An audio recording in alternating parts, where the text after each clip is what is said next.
Živijo! Jaz sem Kaleja. Jaz sem Aleksander. Živijo Karla. Jaz sem pa Aleksander. Lep pozdrav. Kaj vse lahko vidimo v muzeju lutk? Lutke, naše najstarejše slovenske lutke, našo najbolj znano lutko Sapra Miško, se pravi lutkovno zgodovino, ki jo imamo tukaj na Slovenskem.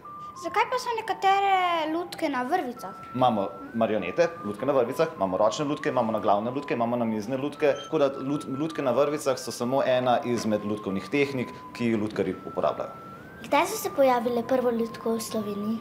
Prve lutke v Sloveniji so se pojavile v 15. stoletju, prinesli so jih nekako v času turških vpadov in prikazanih imamo tukaj na sliki za teboj. Predstavljaj si, da so to nekakšne miniaturne verzije strašil, se pravi dve palici zbiti v križ, čez so dali kakšno srajco in potem se je lutkar animator ulegel po takšno klop, da bi se malo skril in na ta način so delali lutkovno predstavo, da so zabavali občinstvo.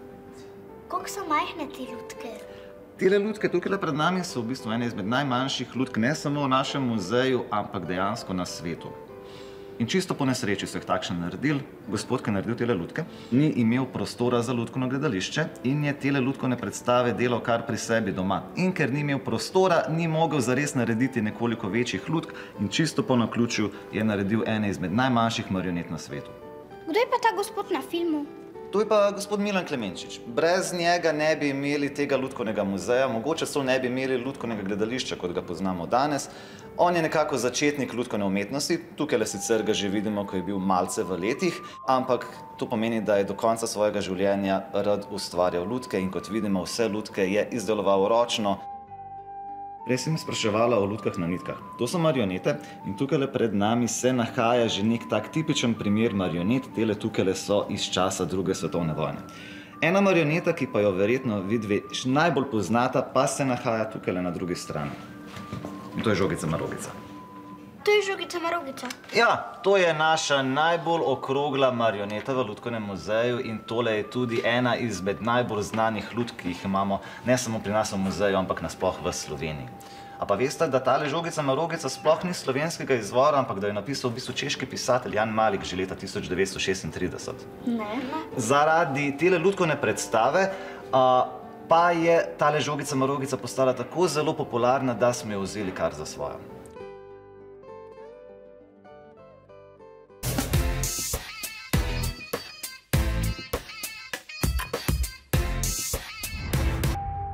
Kaj pa je to za ena smešna lutka? Tole je pa profesor Berlioz in to je lutka, ki je istočasno tudi glasbeni inštrument. Recimo, a boste probali sami? Ja. Tukaj, vsak eno palčko? Hvala. In sprobajte.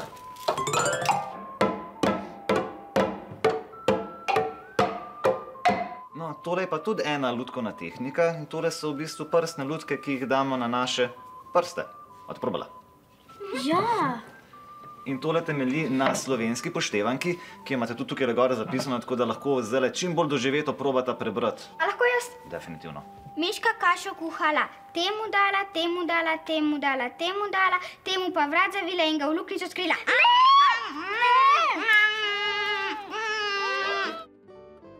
Kaj pa so te lutke tle?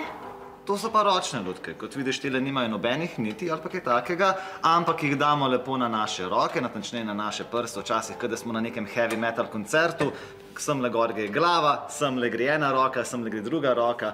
In če dobro pogledate, boste videli, da imajo tele lutke lesene roke. A veste zakaj? Zakaj? Tele lutke so znane po tem, da se rade stepejo. In ker imajo lesene roke, se potem, ko se klofnejo, tudi fino sliši po celi dvorani.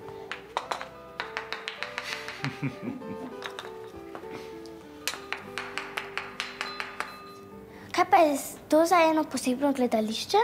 Tole imamo pa senčne lutke. Sence dobimo tako, da damo eno lutko oziroma telo pred vir svetlobe in potem se naredi sence. Lutke so ponavadi takšnele, preproste, iz kartona, važno je, da blokirajo nekako svetlobo. Ampak, ker življenje ni črno-belo, včasih si malo popestrimo tudi senčno gledališče z barvnimi sencami. A boste probali? Ja, Dajte noter v škatlo zadaj. Opala. Zdajle bomo probali še eno pravo marionetno predstavo z eno pravo marioneto in bo Sapra Miška prišla malo k vama. Kul? Evo.